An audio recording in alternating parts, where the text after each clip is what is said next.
Bismillah ve salatu ve selamu ala Resulillah ve ala alihi ve sahbihi ve min vala. Jalaldin Suyuti rahmetullahi aleyhinin Halifeler Tarihi namlı kitabındaki dersimizdeki devamında bugün Abbasilarning 6. halifesi Emin'ninki xilafet devriyle tanışıp çıkmış. Bu adam Hicriye 193 yıldan 198 yılgacha hakimiyet 5 yıl o'tlagan. Yani 5 yıl. Bu adamning devri nayet az. Bu adamning ismi Muhammed, laqabi Emin, kunyasi Abu Abdullah. Bu kishi Harun Rashidniki balasi bo'lib, Harun Rashidniki bevosita belgilish orqali valiahd bo'lgan. Harun Rashid o'lib ketgandan keyin bu odam xilofat maqomiga chiqqanda, bu shu davrda ham o'z davridagi yoshlar ichida eng go'zal, oq pisma, egiz, chiroyli, uzun, odatdan tashqari kuchli, ondan boshqa shijoatlik, batur, bilimlik, qattiq qo'l ching tuta oladigan bunday odam ekan. Bu bir hokimiyat beshida chiqqan odamni bo'ldigan sifatlarniki bir qismi hamda deyilishicha bu odam o'zining qo'li bilan bir sherni o'taganligi xotirlangan. Ham buni tili bir xil fasohatlik, ravon, balog'atli odam ekanda. Ham adabiyotda o'zining ma'lum darajada xavri bor, ham fazilatlik, adab axloqlik ma'lum jihatda. Lekin bu odamniki tadbiri yaxshi emas. Ko'p isrofxo'r, endi fikri ojiz. Shu hokimiyatga yaramaydigan tarafi sal ahmoqona, sada, go'lroq ekan hamda. Bu odam hamda shu xilofatga tunji bayat qilgan vaqtning 2-chi kunilam Mansurning qasrining yeniga to'p o'ynaydigan bir maydon silishga buyurgan. Bu hokimiyat beshiga chiqqan odam bu davlatniki istiqboligi avval boshqa turib, masalan, o'ziniki bir siyosatni tuzib chiqish kerak-da. Bu odam to'p maydoni yasash uchun chiqib ketgan.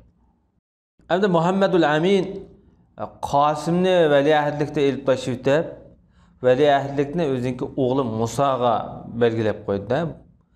194 yıl bo'lgan vaqtida yana bir insi Qosimni valiahdlikdan elib tashib etdi. Amaliyotda Harun Rashid valiahd qilgan bu odamni ayni davrda.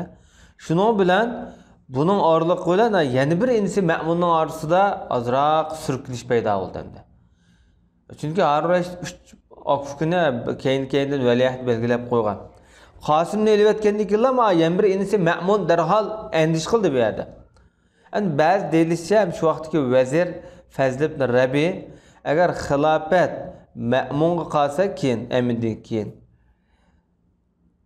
o'zining bir istiqboli vazirligi tugashdan ansirab Aminni kushkurtgan, darhol Qosimni elib tashib etib o'zi shu kushkurtgan qiziq tug'an dedi.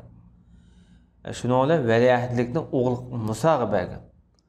Endi bu Qosimni valiahdlikdan elib etgan xabar Ma'munga yetib borgandan keyin Amindan pochta aloqani uzib tashib etdi davlatniki. Pochta aloqani uzib tashib etgandan keyin davlatniki butunlikka ta'sir etdi bu yerda. Hatto bu ismini so'qolgan qo'yilgan puldan shu vaqtdagi turli murosimlarni elib tashib etdi-da. Amalga murosimlarda masalan podshohning, xalifaning ismi boshda zikr qilindi amaliyotda. Artıq davrda başlayıb mesela. Onun kendi mesela Emin Emin'e xat etibdi de Musa'nı üzdün burun veliahd qilgan. Ondaqda Ma'munning o'ylagan xiyoli bu yerda yetib chiqdi da. Hatto uni an-notiq bil haq, haqni so'zlikchi degan laqabni beribdi o'zining o'g'liga. Ma'mun bu so'zga unimida qabul qilma, rad qilib etdi dedi. Emin'nin evetki elçisi onun olan yoşurun til biriktirip aldı bir yerde. Hatta Mehbi onun xilafet bayat kılıp aldı elçimi. Şunun bilen o hatta onun haberlerini yazıp durattı dedi şu yerden. Irak'ta durup Irak'tan Ma'mun xadavat etgende ondaqda bir yer yoşurun bir hain payda oldu Emin'e nisbeten. Bu elçi hem şu qaytib kelib Eminga shu avvalning hammini deb berdi, mesela Ma'mun unmidi, hatta buni ismini Emin hem valiahdlikdan tushirib etdim deb berdi. Hatta Harun Rashid yezib Kabe'ge esip koygan xatni ekkeldirip jitip taşıvetti. Bunun bilen hem de teximi bu ikisinin arasındaki arazlık teximi bekle küçüyüp gitti. Şu devirdeki akıllar bu veliahdlik belgileş. Mekke'de Kabe'de yezilgan toxtamni buzmaslik haqida eminge nasihat qilganlik haqidaydi. Eminge nurg'un aqlliq odam nasihat qilgan bo'lsa-mu, jumladan Huzaymat ibn Xazim degan odam shunday degan ekan: "Amirul mu'minin, sana yolg'on gap qilgan odam sana samimiy emas. Sana rost so'zlagan odam seni hargiz aldamaydi." Bu askarlar hokimiyatni tushirishga jur'at qilolmaydi, kimsi tushirolmaydi. Ularni mush va'dini buzishga sabab topolmaydi ular. Anda sana bo'lgan bay'atni va'dini buzolmaydi. Bu gollamchi, aldamchi degan yomon xiyonatga uchraydi. Va'dini buzgan odam cho'qim yana 11 tashlanib qoladi boshqalar yana va'dasi tutmay. Deganki bu gapni anglimda. Bu orqali hamda Huzayma bu buzmaslik haqida, ya'ni askarlar yo'l ochmaslik haqida nasihat qilgan bo'lsa, bu tengishmagan. Bu hamda shu askarlarni shu mol dunyo taqtish orqali ularning ko'nglini tutishga boshlagan deydi. Shuning bilan o'g'li Musoga valiahdlikka bayat oldi atrofda. Uni haqni so'zligicha notiq bil haq deb laqab berdi-da unga. O vaqtida o'tiqi bir imayotgan bola, bana bu siyasetdagi eng og'ir xatolikning biri. Bu vaqtda nurg'un ba'zi shoirlar tövendek she'rni o'qigan. Bu she'rningki mazmuni hamda xilofatda vazirning aldamchiligi qo'ldan ketkizibdi. Shundaqla amirning pasiqligi, bu maslahatchining nadonligini yo'qitib qo'ydi buni deydi. Fazli bo'lsa vazirdir, Bekir bo'lsa maslahat mushavirdir. Bu ikisi emirni yo'qitishni maqsad qilgan bu orqali deydi.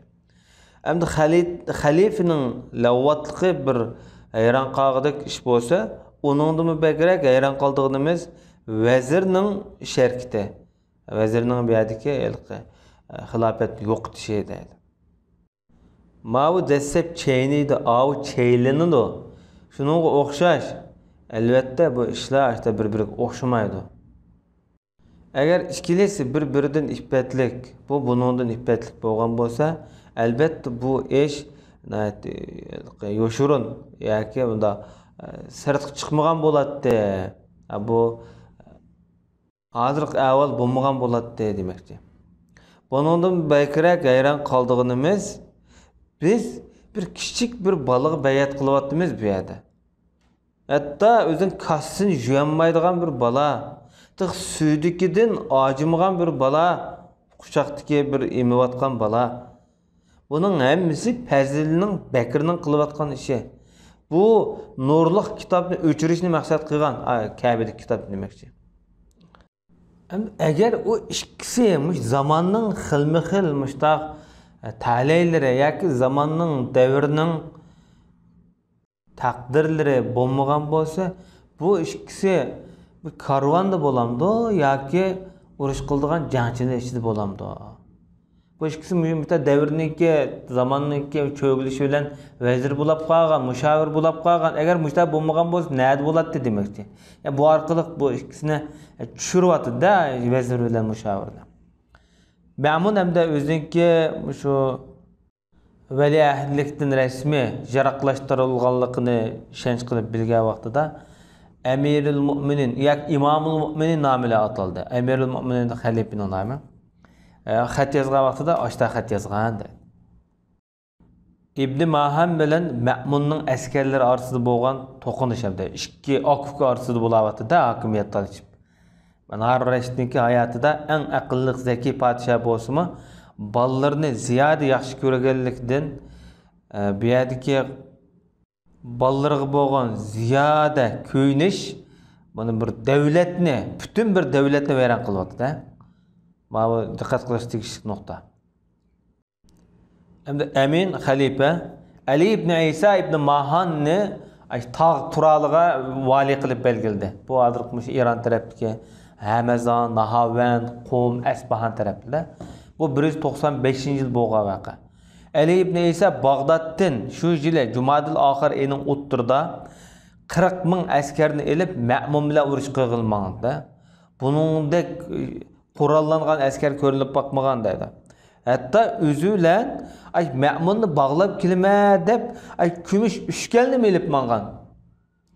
Endi Ma'mun o Ali ibn İsa bilan urush qildiganga Tahir ibn Husayn degan bir qo'mondonni avatidi. Bu 2000'dan azroq askar elib, onun 40 ming, onun 2000 askar bor. Oxirida g'alaba Tahirning bo'ldi.